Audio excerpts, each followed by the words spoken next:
Hello! Magluluto po tayo ng Thai shrimp cake. Ayan po yung ating mga ingredients. Ayan.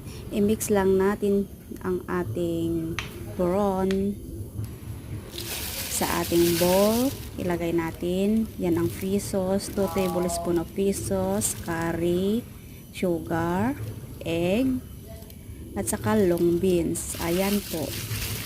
I-stir lang natin siya, paghalo-haluin hanggang mag-mix, i-mix natin siya para yung lasa ay pantay-pantay po.